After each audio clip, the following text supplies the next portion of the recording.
వేడుకొంచున్నాం పరమ తండ్రి. ఆమేన్, ఆమేన్, ఆమేన్. హల్లెలూయా, హల్లెలూయా. కూడి వచ్చిన ప్రతి ఒక్కరికి ప్రభువైన యేసుక్రీస్తు నామములో నా హృదయపూర్వకమైన వందనవచనాలు తెలియజేస్తున్నాను. హల్లెలూయా.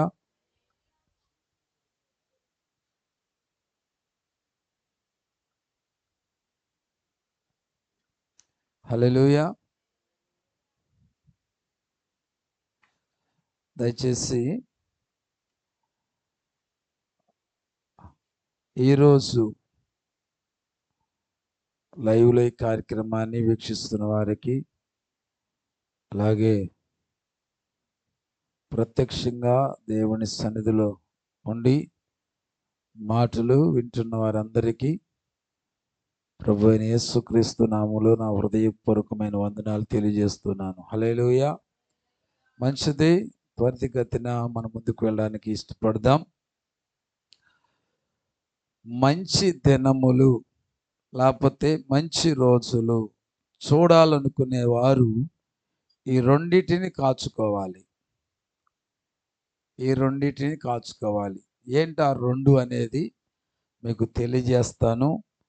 మరొక విధంగా మీకు చెప్పాలంటే, బ్రతుకు అంటే ఇష్టముండి, బ్రతుకు అంటే ఇష్టముండి మంచి రోజులు చూడగోరే వారికి బ్రతుకంటే ఇష్టముండి, బ్రతుకంటే అందరికి ఇష్టమేనా? బ్రతకాలంటే అందరికి ఇష్టమేనా? బ్రతకాలని ఉంది అందరికీ. బ్రతుకంటే ఇష్టముండి ఆ బ్రతుకు కాలం అంతా కూడా ఆ రోజులన్నీ కూడా మంచి రోజులుగా, మంచి దినములుగా చూడాలనుకుంటే రెండిటిని కాచుకోవాలి. ఏంటి ఆ రెండు అనేది మనము చూడడానికి ఇష్టపడదాం. ప్రసంగ అంశం అది. బ్రతుకంటే ఇష్టముండి ఆ బ్రతుకు మీద ఆశ కలిగిన వారు ఆ బ్రతికున్న రోజులన్నీ కూడా, దినములన్నీ కూడా మరి మంచి రోజులుగా చూడాలనుకున్నట్లయితే రెండింటిని కాచుకోవాలంట. ఆ రెండేంటో మనం చూద్దాం.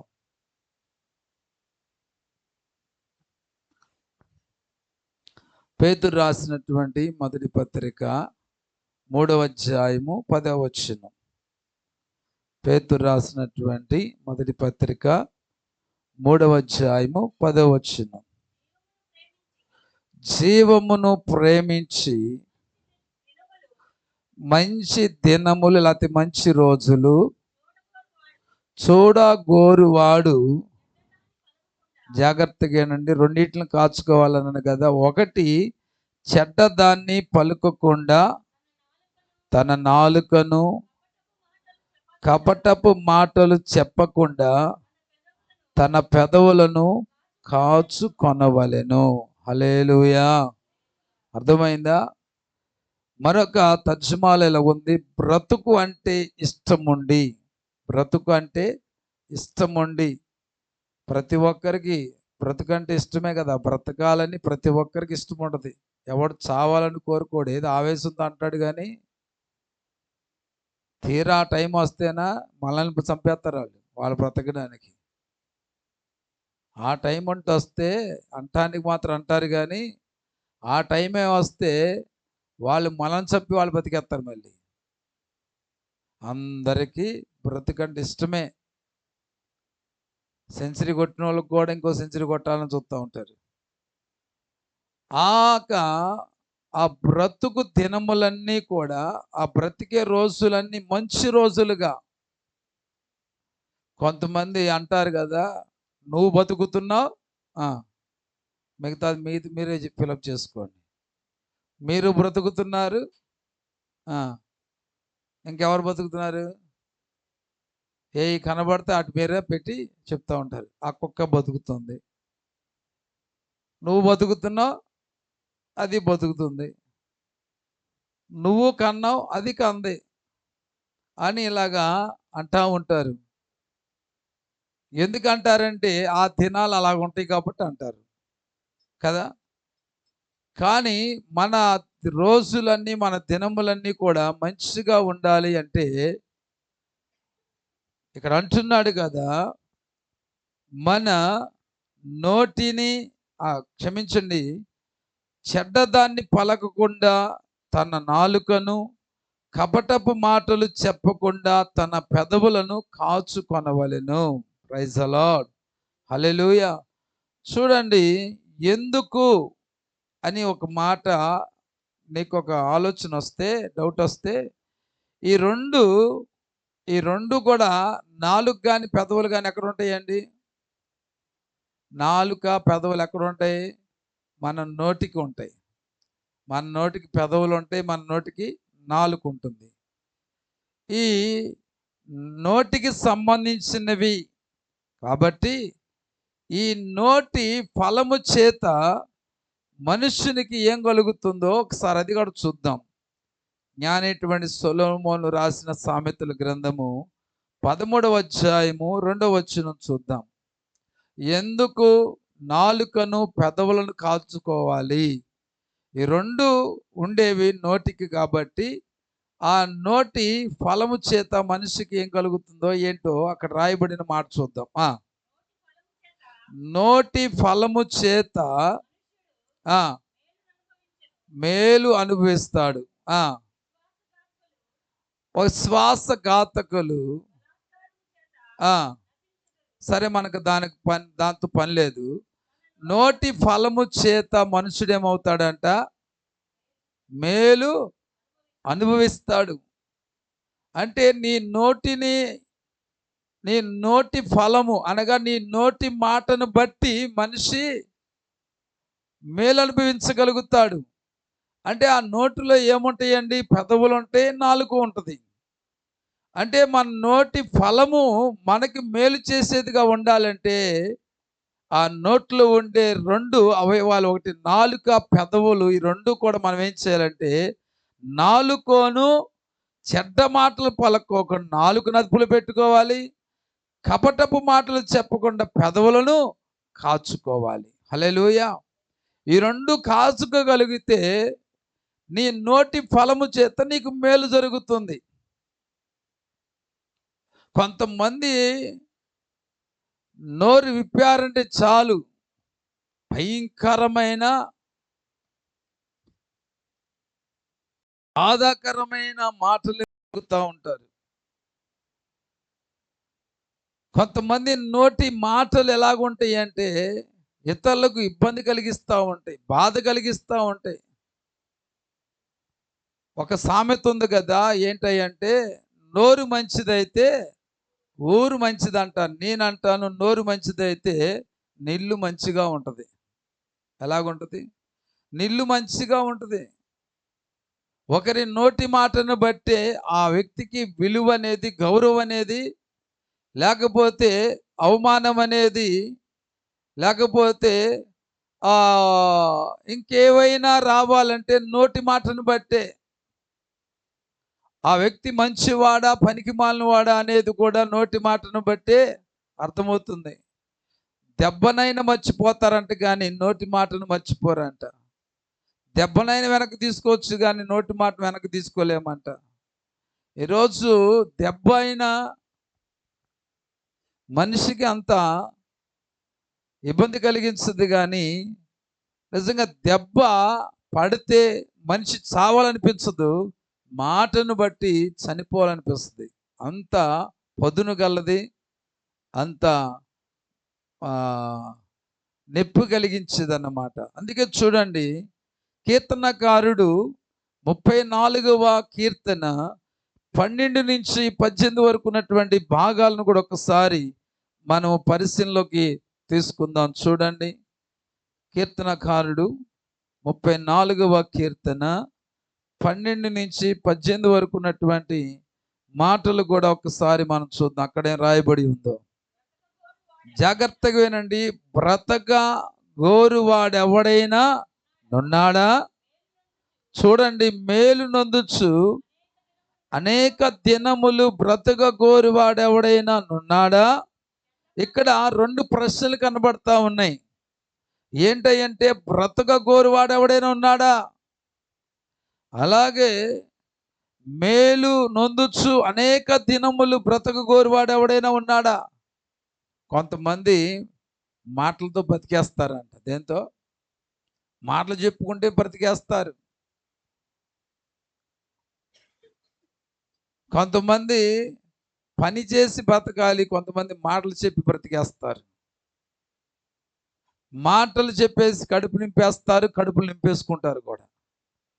ఎదుటి వారి కడుపులు నింపేస్తారు, వీళ్ళ కడుపులు కూడా నింపేసుకుంటారు మాటలను బట్టి. అలాగే ఇక్కడ అంటున్నాడు, ఒకవేళ మేలు నొందుచు అనేక దినములు బ్రతక గోరువాడు ఎవడైనా ఉన్నాడా? ఒకవేళ ఉంటే మేలు నొందుచు అనేక దినాలు బ్రతకాలనుకున్నట్లయితే, అలాంటి ఆశ ఉన్నట్లయితే ఇక్కడ చెప్తున్నాడు కదా, ఆ ప్రశ్నకు జవాబు ఉంటుంది కదా, చెడ్డ మాటలు పలకకుండా నీ నాలుకను, ఏ మాటలండి? చెడ్డ మాటలు, పనికి మాలిన మాటలు, వ్యర్థమైన మాటలు, నిజం కాని మాటలు. కొంతమంది చెప్పే మాటలు 100కి 1% కూడా నిజం ఉండదండి. పచ్చి అబద్ధాలు ఆడుతూ ఉంటారండి. ఒక్క నిజం ఉండదు. ఎప్పుడు చూసినా ఏమండి, ఎప్పుడు నాకు నష్టమే నష్టమే నష్టమే అంటారు తప్ప ఏ రోజు కూడా వాళ్ళు మేలు పొందామని చెప్పుకోరండి. కొంతమంది నోరిప్పారంటే అబద్ధాలే. అసలు ఆ చెప్పేదానికి అతుకు బతుకు ఉండదు, అసలు దానికి దీనికి సంబంధమే ఉండదు. అలాగా కొంతమంది ఏం చేస్తారంటే మాటలు ఎత్తుక్కొని వచ్చి చెప్తా ఉంటారు. అప్పటికప్పుడు కనిపెట్టేస్తారు మాటలను కూడా, కొత్త కొత్త వాటిని. ఈరోజు ప్రియ దేవుని బిడ్డలారా, ఇక్కడ అదే అంటున్నాడు, చెడ్డ మాటలు పలకకుండా నీ నాలుకను, కపటమైన మాటలు పలకకుండా నీ పెదవులను కాచుకొనుము. కీడు చేయటం మాని మేలు చేయము, సమాధానము వెతికి దానిని వెంటాడము. జాగ్రత్తగా నుండి, యెహోవా దృష్టి నీతిమంతుల మీదనున్నది, ఆయన చెవులు వారి మొరలకు ఒగ్గి ఉన్నవి. దుష్క్రియలు చేయువారి జ్ఞాపకమును భూమి మీద నుండి కొట్టివేయుటకై యెహోవా సన్నిధి వారికి విరోధముగా నున్నది. నిజంగా మంచి దినములు చూడగోరిన వారు గుర్తుపెట్టుకోండి. ఇక్కడ అంటున్నాడు, చెడ్డ మాటలు పలకుండా నాలుకను, అలాగే కపటమైన మాటలు పలకొని పెదవులను కాచుకోమని చెప్తూ ఉన్నాడు. హల్లెలూయా. నువ్వు ప్రార్థించేటప్పుడు కూడా నిజం పలుకు, నిజం పలుకుతూ ప్రార్థన చేయి. అలాగే నువ్వు చెప్పే సాక్ష్యం కూడా నిజం ఉండాలి.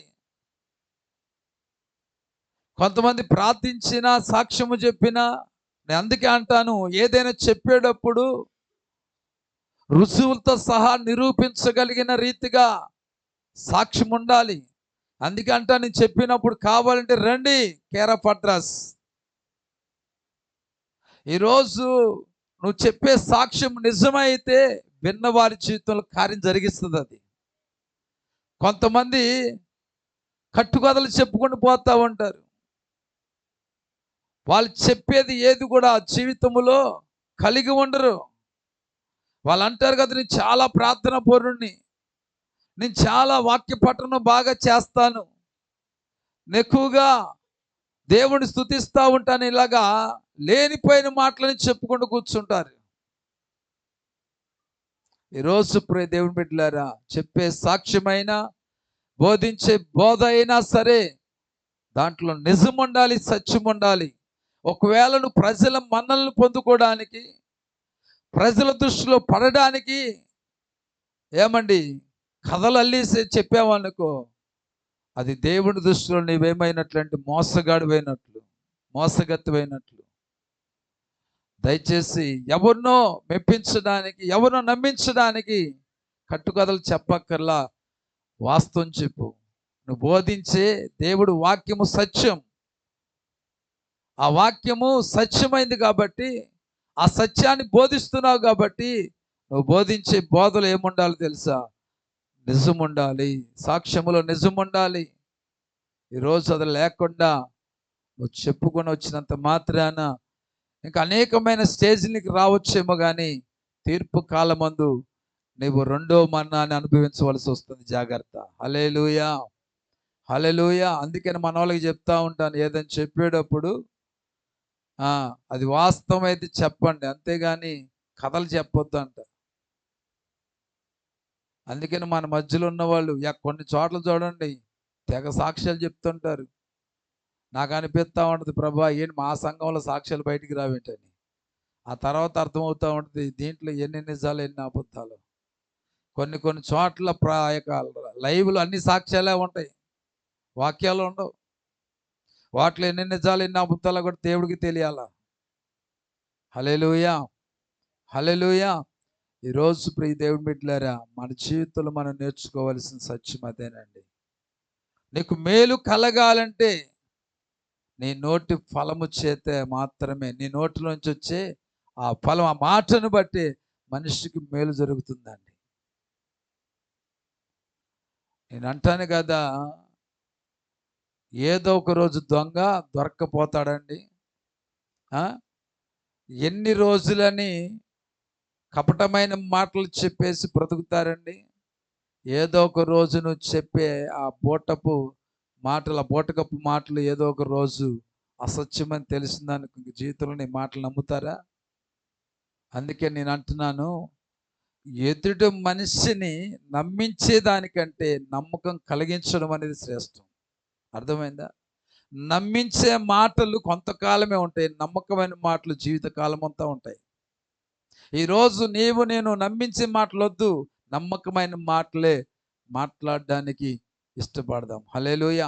అదే నీకు మేలు జరిగిస్తుంది, అదే నీకు మంచి జరిగిస్తుంది. Praise the Lord. చూడండి, అబ్రహాం జీవితంలో మనం కానీ ఒకసారి ఆలోచన చేస్తే, తన ప్రాణ భయముతో, తనకున్న ప్రాణ తీపితో తన భార్యను చెల్లి అని చెప్పాడు. చెప్పడం ద్వారాగా చూడండి, తను అనుకున్నది ఒకటి కానీ జరిగింది మరో ఒకటి. ఎప్పుడు కూడా నిజమనేది నువ్వు పలుకుతేనే ఎలాంటి ప్రమాదములో నుంచి అయినా నువ్వు బయటపడగలుగుతావు. ప్రమాదములో నుంచి తప్పించబడ్డానికి ఏం చేశాడంటే, తన పెదవులు తన నోటి ఫలం ఏం చేసిందంటే అబ్రహాముని మరింత కీడులోనికి నెట్టివేసింది, మరింత ప్రమాదములోనికి నెట్టివేసింది, మరింత ఇబ్బందుల్లోనికి నడిపించేసింది. ఏ భార్యని బట్టి అయితే తనకు నష్టం కలుగుద్ది అనుకున్నాడో, ఆ నష్టం నుంచి తప్పించబడ్డానికి నిజాన్ని కప్పిపెట్టి అబద్ధం ఆడాడో, ఆ అబద్ధమే తనకి ఉరిలాగా మారిపోయింది. తన దగ్గర తన భార్య తనకు కాకుండా దూరం అయిపోయిద్దేమని అబద్ధం ఆడాడు. ఆ అబద్ధమే తన భార్యను తనకు దూరం చేసేసింది. నిజం చెప్పినా తన భార్య తనతోనే ఉండేదేమో. హల్లెలూయా. కొంతమంది అండి తప్పించుకోవడానికి కొన్ని అబద్ధాలు ఆడతారు. అదేం చేస్తుందండి, తీరని నష్టానికి గురి చేస్తుందండి. ఇంకా తర్వాత దినాల్లో కూడా ఇంకా వినడానికి కూడా ఆ మనిషిని కూడా గౌరవించడం అనేది కూడా జరగదు. ఇంక ఒకవేళ నిజం చెప్పినా ఒకడు ఇలాగే ఒక అబద్ధం అనేది ఆ బిడ్డ మరణానికి కారణమవుతుంది తెలుసా అండి. ఒక వ్యక్తి యొక్క నోటి ఫలము ఆ మనుషునికి మేలు చేయబోగా అతని మరణానికి కారణమైంది. ఒక పిల్లవాడు తాను స్కూల్కి వెళ్లకుండా ఉండే నిమిత్తం ఏం చేసేవాడంటే, అప్పుడప్పుడు మనోడు కడుపులు నొప్పి వచ్చేది. ఏమొచ్చేది? కడుపులు నొప్పి వచ్చేది. ఆ కడుపులు నొప్పి పేరుతో ఏం చేసేవాడంటే స్కూల్కి ఎగనాం పెట్టించేవాడు. అమ్మ నాన్న పాపం ఒక్కడే కుమారుడు కదా, వాడి కడుపులు నొప్పి అనంగానే అమ్మో అమ్మో అమ్మో అనుకొని గొద్దులే నాన్న స్కూల్కి వద్దులే అని చెప్పేసి అనంగానే ఈ కడుపు నొప్పి పోయేది. అసలు ఏది కూడా తినటానికి ఇష్టపడేవాడు కాదు. ఏది ఇష్టపడేవాడు కాదు. కానీ ఎప్పుడైతే ఇంకా స్కూల్కి వద్దులే నాన్న రెస్ట్ తీసుకో అనగానే మనోడు కడుపు నొప్పి పోయేది. అమ్మ తినటానికి ఏమైనా ఉన్నాయా పెట్టండి అమ్మా అని చెప్పి తినేసేవాడు. అదేంట్రా ఇందాక కడుపు నొప్పి అన్నావుగా, తగ్గిపోయిందమ్మా అని ఇక ఆటలాడడం గంతులేయడం ఇవన్నీ చేసేవాడు. అలాగా ఒకసారి కాదు, 2 సార్లు కాదు, ముమ్మారు ఆ విధంగా చేయడంతో తల్లిదండ్రులకి బిడ్డ మీద ఉన్న నమ్మకము పోయింది.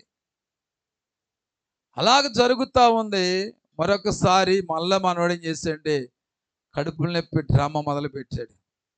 ఇక తల్లిదండ్రులు, అరే ఎంతకాలం మమ్మల్ని మోసం చేస్తావరా నీవు, ఇంకా మోసం చేసింది చాలు, ఇంక మోసపోము మేము, కాబట్టి నీ కడుపులు నొప్పి లేదు పాడు లేదు, ఇది స్కూల్ టైం అయ్యేదాకా ఉంటుంది, అయిపోయిన తర్వాత ఇది పోద్ది, కాబట్టి నువ్వు మర్యాదగా స్కూల్కి పోవని చెప్పి ఏం చేశారంటే వాడిని స్కూల్కి తరిమేశారు. అప్పుడు అంటున్నాడు, అమ్మా ఈసారి వచ్చింది మాత్రం నిజమైన కడుపులు నొప్పి, ఇది అబద్ధం కాదంటారే, నువ్వు ఆడే నాటకాలు చాలు, పో స్కూల్కి అని చెప్పి ఆ పిల్లవాడిని స్కూల్కి పంపించేశారు. ఎంత నెత్తినోరు కొట్టుకున్న తల్లిదండ్రులు నమ్మలేదండి. తీరా కడుపులు నొప్పి తీవ్ర స్థాయికి వెళ్ళిపోయింది. ఇంకా భరించలేని నొప్పికి అది ముదిరిపోయింది. తట్టుకోలేక స్కూల్లోనే ఆ బిడ్డ ప్రాణం కోల్పోయాడండి. చూడండి, తర్వాత నెత్తినోరు కొట్టుకొని వారు అక్కడ ఉన్నటువంటి తోటి విద్యార్థులకు చెప్పారు కదా, ఈరోజు ఈ బిడ్డ చనిపోవడానికి కారణం వాడి నోటిలో నుంచి వచ్చిన అబద్ధమే, వాడి నోటి ఫలమే వాడి మరణానికి కారణమైంది అని చెప్పి జరిగిన సంఘటన అంతా తెలియజేసినప్పుడు అనేక మంది బిడ్డలు వారి జీవితంలో మార్పు నొందారండి ఆ రోజు. హల్లెలూయా. ఈరోజు ప్రియ దేవుని సంఘమా, ఇప్పటి వరకు అబద్ధాలు ఆడుకుంటూ లేనిపోయినటువంటి కబుర్లు చెప్పుకొని లేనిపోయినటువంటి మాటలు చెప్పేసి ఒకవేళ అలాగా రోజులు గడిపేస్తూ వచ్చావేమో. నువ్వు అనుకుంటున్నా, అమ్మయ్యా ఈరోజు ఒక అబద్ధం నన్ను ఎలాగో బయటపడేసింది, ఈరోజు ఒక అబద్ధము ఏదో విధంగా తప్పించుకున్నట్టు చేసింది అని చెప్పి ఈ రోజును బట్టి నువ్వు సంతోషిస్తున్నావేమో. ఏ అబద్ధం అయితే నువ్వు తప్పించుకోవడానికి, అలాగే బయటపడడానికి, ఆ రోజు గడిపేసుకోవడానికి ఉపయోగపడిందో ఆ అబద్ధమే, ఆ చెడ్డ మాటలే, ఆ అబద్ధపు మాటలే ఏదో ఒక రోజు నీ జీవితానికి నాశనాన్ని తెచ్చిపెడుతుంది. ఇక్కడ అందుకని అంటున్నాడు, నువ్వు మంచి దినములు మంచి రోజులు నీవు చూడగోరిన ఎడలా కపటమైన మాటలు పలకోకుండా నీ నాలుకను, ఏమన్నాడు చదవండి అది ఒకసారి మళ్ళా, చెడ్డ మాటలు పలుకోకుండా నీ నాలుకను, కపటమైన మాటలు పలకుండా నీ పెదవులను కాచుకో. ఇక్కడ కీర్తనకారుడు అదే మాట చెప్పాడు, అక్కడ పేతురు కూడా అదే మాట చెప్పాడు. అలాగే జ్ఞానైనటువంటి సొలొమోను కూడా చెప్తున్నాడు, నీ నోటి ఫలము చేత మాత్రమే నీకేం కలుగుతుంది, మేలు కలుగుతుంది. ఈరోజు ప్రియ దేవుని బిడ్డలారా, ప్రారంభ దినాల్లోనే ఏదైనా తోటలో కూడా దుష్టుడైనటువంటి సాతానుడు సర్పరూపంలో వచ్చి తన నోటి చేత ఆదాము అవ్వలను నమ్మించేశాడు. చూడండి, అతడి నోటి ఫలము చేత సాతాను నష్టాన్ని ఎదుర్కొన్నాడు. ఆ మాటలు నమ్మినటువంటి ఆదాము అవ్వలు కూడా నష్టాన్ని ఎదుర్కొన్నారండి. Praise the Lord. చూడండి, ఒక నోటి మాట చేత వాళ్ళు ఎదుర్కొన్నది ఏంటి? ఆదికాండం చూడండి ఒకసారి. ఆదికాండము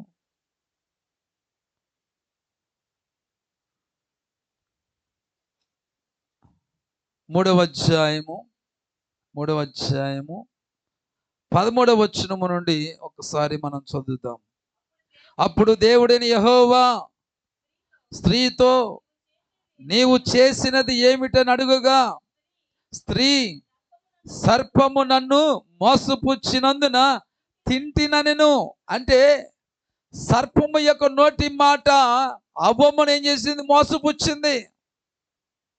ఈరోజు నీ మాటల చేత ఎంతమందిని మోసపుచ్చుతున్నావు? నీ నోటి మాట చేత నీ భర్తను మోసం చేస్తున్నావా? నీ నోటి మాట చేత నీ భార్యను మోసం చేస్తున్నావా? అలాగే నీ నోటి మాట చేత నీ కన్న బిడ్డలు మోసం చేస్తున్నావా? నీ నోటి మాటల చేత తల్లిదండ్రులు మోసపుచ్చుతున్నావా? ఇప్పటి వరకు ఒకవేళ నీ జీవితంలో అలా కొనసాగిస్తూ ఉన్నట్లయితే, ఏమిరా డబ్బులు ఇచ్చాను కదా ఏం చేసావు? అమ్మా ఫీజు కట్టానమ్మా, బుక్స్ కొనుక్కున్నానమ్మా అని చెప్పేసి పనికి మాలినటువంటి పనులు చేసుకుంటూ వచ్చావేమో. తల్లిని, విధవరాలైన తల్లిని మోసం చేసినటువంటి కుమారుడు ఈరోజు ఆత్మహత్యతో తన జీవితాన్ని ముగించుకున్నాడండి. ఆ తల్లిని ఓ పక్క భర్త లేనటువంటి తల్లిగా ఉండిపోతే, ఈ పనికి మాలిన వాటికి అలవాటు పడిపోయి తల్లిని అనేక రీతిలకు మోసం చేశాడు. మోసం చేసినటువంటి ఆ కుమారుడు తన భార్య చేత మోసపోయాడు. ఆ మోసపోయినటువంటి ఆ పరిస్థితులు తలెత్తుకోలేక ఆత్మహత్యతో చనిపోయాడండి. చూడండి, ఎవడు తీసిన గోతులు వాడే పడతాడంట. ఇక్కడ సర్పం ఏం చేసిందంటే అవ్వమ్మను మోసం చేసింది. ఈరోజు ఇంతవరకు ఎవరినైనా మోసం చేస్తూ కాలం గడిపేస్తున్నావేమో నోటి మాటల చేత. నోటి మాటల చేత నిన్ను నమ్మినటువంటి వారిని మోసం చేస్తూ కాలం గడిపేస్తూ వచ్చావేమో. కొంతమంది చాలా విచిత్రంగా ఉంటారు. నేను అందుకే అంటాను, అబద్ధంలో కూడా నిజం బయటకు వస్తుంది అంట. నేను ఏమొస్తుందండి? అబద్ధంలో కూడా నిజం బయటకు వస్తుంది. వీడు చెప్తాడు, అప్పులోడు వచ్చినప్పుడు మా ఆయన ఇంట్లో లేడని చెప్పు అని అంటే, ఈలోపు ఆ మాట ఎవరు పిల్లలు వింటారు. వినంగానే అమ్మ ఎక్కడో పని చేసుకుంటే ఈలోపు నిజంగానే అప్పులోడు వస్తాడు. అప్పులోడు రాగానే వీడు చెప్తాడు కదా, మా నాన్న మా అమ్మకి చెప్పాడు అప్పులోడు వస్తే ఇంట్లో లేడని చెప్పమన్నాడు అని చెప్తాడు వీడెళ్ళి.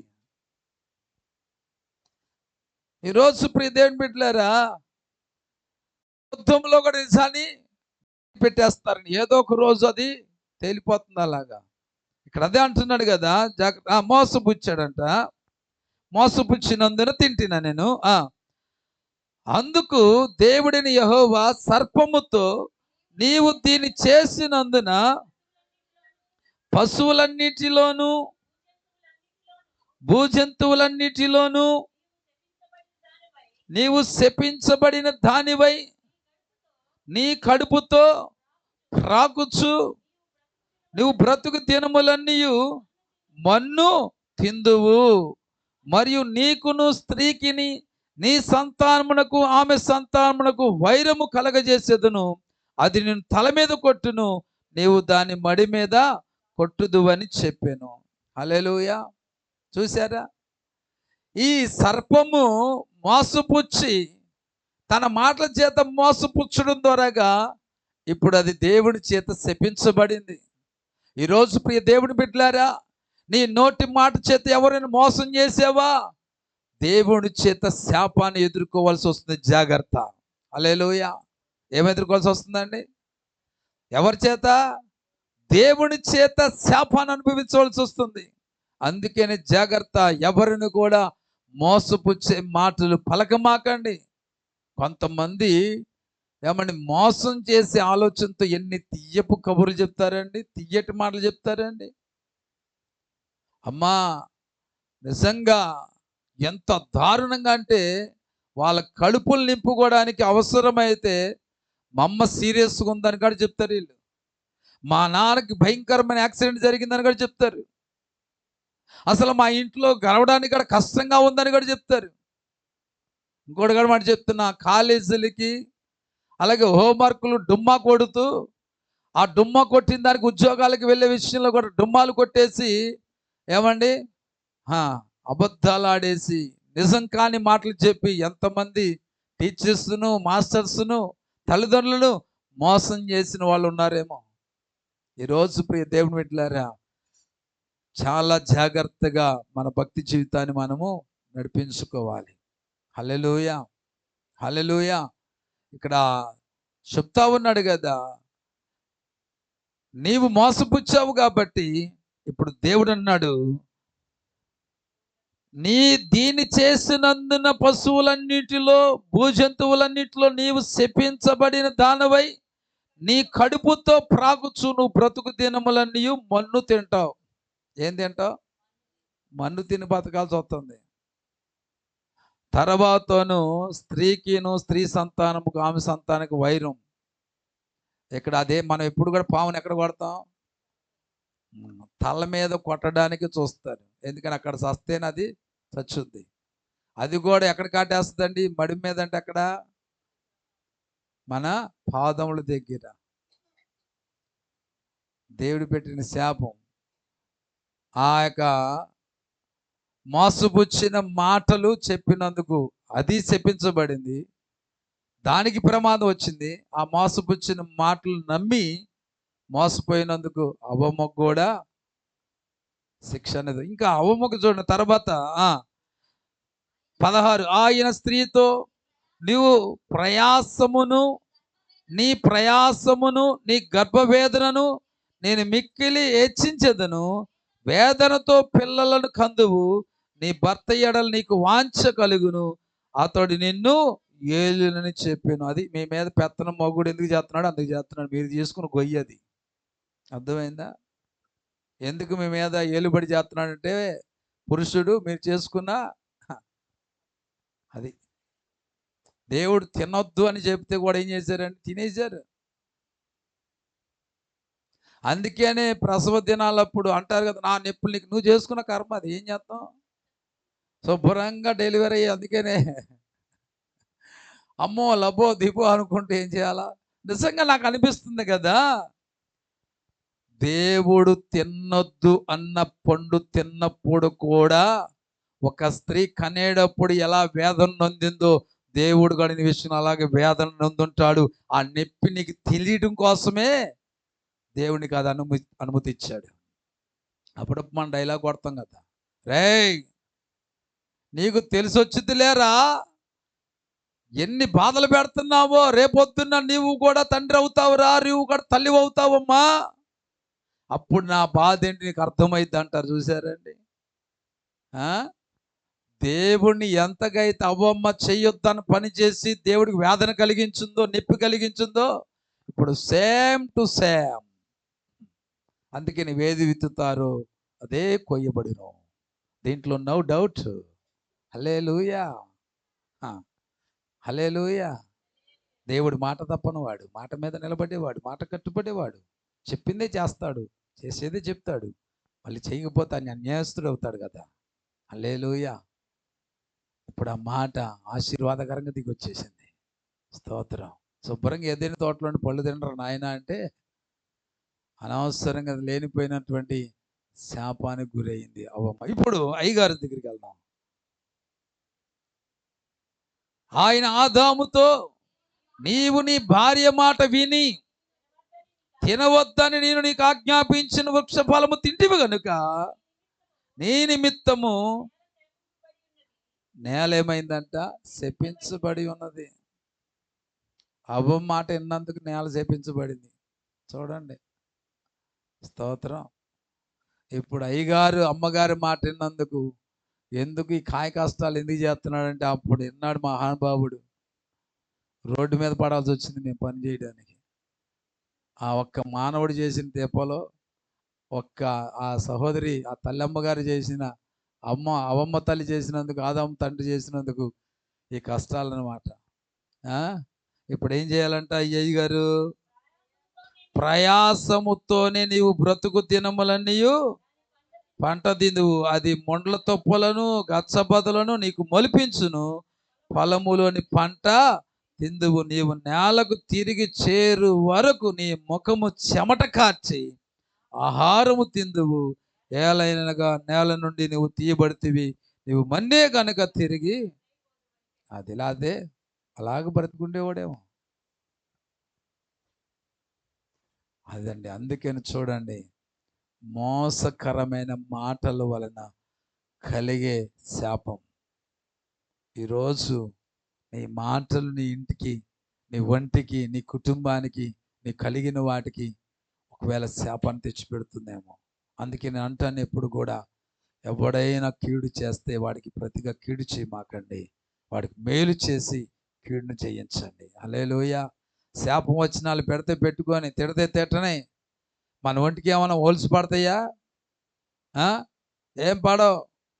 మౌనంగా ఉంటే ఇప్పుడు గోడకి బంతి కొట్టామనుకోండి, ఎటు వచ్చిందండి అది? కొట్టిన వైపుకి వస్తుంది. అలాగే మనల్ని ఎవరైనా అంటే ఆ మాటలన్నీ బాలు లాంటివి అనుకోండి, నీవును ఒక గోడ లాంటి వ్యక్తివి. కొడితే తిరిగి మళ్ళీ ఆడికి ఒకటి పీకు తేలి తీసుకెళ్ళి నా మౌనంగా ఉండు. గోడ ఏమో రివర్స్ అయితే నన్ను కొడుతున్నా బాలు పెట్టి అంటదా? మౌనంగా అలాగే ఉంటుంది కాబట్టి కొట్టినోడి వైపుకి మళ్ళీ బాల్ వెళ్తుంది అక్కడికి. హల్లెలూయా. మౌనంగా ఉండు, తిట్టినోడికి మరలా ఇవన్నీ తిరిగి తగులుతాయి అంతే. హల్లెలూయా. కాబట్టి ఎప్పుడు కూడా మన నోటి మాటల చేత మనము కీడును అనుభవించకుండా మన నోటి ఫలం చేత మేలును అనుభవిద్దాం. అట్టి భాగ్యము దేవుడు మనకు అనుగ్రహించును గాక. ఎందుకు కాచుకోవాలో, ఆ నాలుగు క్రింద ఉన్నవన్నీ ఏమిటో మనము వచ్చే వారం నేర్చుకోవడానికి ఇష్టపడదాం. కళ్ళు మూసుకొని ప్రార్థన చేసుకుందాం. దయగల తండ్రి, ప్రేమగల రాజా, ఇదిగో నాయనా, మా బ్రతుకు దినములన్నీ కూడా మేలు చూడగోరిన ఎడలా ప్రభువా, వేటిని కాచుకోవాలో, ఏ విధంగా కాచుకోవాలో, కాచుకొనని ఎడల ఏమి జరుగుతుందో మాకు కొద్ది సమయం పాటు మాకు నేర్పించారు.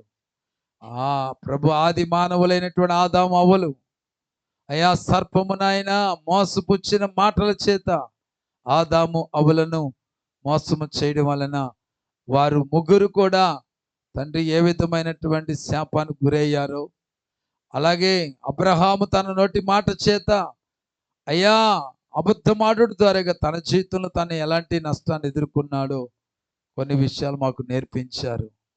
తండ్రి నాయన, మా నోటి మాటలు, మా నోటి ఫలము మాకు మేలు చేసేదిగా ఉండాలని మాకు నేర్పించారు. నిజమే తండ్రి నాయన, పేతురు ప్రభువా తన నోటి మాట చేత ముమ్మారు నువ్వు ఎరుగనని చెప్పాడు ప్రభువా. కానీ అదే నోటితో తన తప్పును తాను తెలుసుకొని పశ్చాత్తాపడి ప్రార్థించడం ద్వారాగా ఎదిగో నాయన చేపలు పట్టే జాలరి మనుషులు పట్టే జాలరిగా దీవించబడ్డాడు. ఈరోజు వాక్య వెలుగులో ఎప్పటి వరకు నాయన అబద్ధాలు ఆడుతూ, అసత్యపు మాటలు పలుకుతూ, మోసకరమైన మాటలు పలుకుతూ, ఇతరులు నమ్మించే మాటలు పలుకుతున్నాయినా వారు అతని నష్టాన్ని, కీడు, శాపాన్ని అనిపిస్తూ వచ్చారేమో. ఈరోజు వాక్య వెలుగులో వాటన్నిటిని ప్రభువా అయ్యా ఒప్పుకొని విడిచిపెట్టి సరిచేయబడి పేతురు వలె నీ చేత వాగ్దానము నెరవేర్చబడిన వారిగా దీవించబడుదురు గాక. తండ్రి నాయన, జ్ఞానైనటువంటి సొలొమోను కూడా తన నోటి మాట చేత ఎన్నో తప్పిదాలు చేసి నాయన అయ్యా ప్రభువా తన జీవితంలో కూడా నష్టపోయాడు. తన కాలములో ప్రభువా అతడు చనిపోయిన తరువాత రాజ్యము రెండుగా చీలిపోయింది. తండ్రి, బంగారు యుగంగా ఉన్న అయ్యా అతని పరిపాలన ప్రభువా అస్తవస్తంగా మారిపోయింది నాయన. ఈరోజు నా తను మా కుటుంబాలు అయ్యా నా తన్ని చెదిరిపోకుండా, పాడైపోకుండా, అయ్యా నమ్మకం అనేది కోల్పోకుండా ఉండినట్లుగా మా నోటి మాటలు ఉండునుగాక. మా గృహాల్లో ఉన్న ప్రతి బిడ్డ నోటి మాట, ఆ నోటి ఫలము మాకు మేలు చేసేదిగా తండ్రి మా నోటి మాటలు ఉండునుగాక అని ప్రార్థిస్తూ ఉన్నాం. అయ్యా మేము బోధించే బోధ అయినా, మేము చెప్పే సాక్ష్యాలైనా అయ్యా కట్టుకథలు చెప్పుకుంటూ ఇతరులు నమ్మించే రీతిగా కాకుండా నిజాన్ని పలికేవారిగా, వాస్తవాన్ని పలికేవారిగా, ఇదిగో నాయనా తండ్రి ప్రభువా ఎవరు అతిథిగా ఉండగలుగుతారు అయ్యా నీ సన్నిధిలో ప్రభువా, నీ యొక్క అతని దృష్టిలో ఎవరు అతిథిగా ఉండగలుగుతారు? నిజం పలుకువాడని నీ వాక్యం సెలవిస్తుంది నాయన. ప్రభువా తండ్రి నాయన, ప్రతి ఒక్కరూ కూడా ఉన్నది ఉన్నట్లుగా పలికే మనసు దయచేయమని, అట్టి నాలుకను పెదవులను అనుగ్రహించమని, కాచుకోవాల్సిన రీతిగా వారి నాలుకను పెదవులను కాచుకొని కాపాడుకుంటూ జీవించడానికి సహాయం చేయమని యేసయ్య శక్తి కలిగిన నామములో ప్రార్థించి మనవులని వేడుకొనుచున్నాం పరమ తండ్రి. Amen, amen, amen. యేసు రక్తమే జయం, సిలువ రక్తమే జయం. ప్రవేశు నామమునకే సంపూర్ణ విజయము కలుగును గాక. Amen, amen, amen. మన తండ్రి అయిన దేవుని ప్రేమ, కుమారుడైన యేసుక్రీస్తు కృప, పరిశుద్ధాత్మ దేవుని యొక్క నుంచి సహవాసం ఇప్పుడు ఎల్లప్పుడూను రాకడ పర్యంతరం వరకు సకల పరిశుద్ధులకు, సకల జనులకు, అలాగే నాయన వాక్య వెలుగుల జీవితాలను సరి చేసుకున్న బిడ్డలకు సదా నీ కృపా తోడి నెడుగుని నడిపించును గాక. Amen, amen.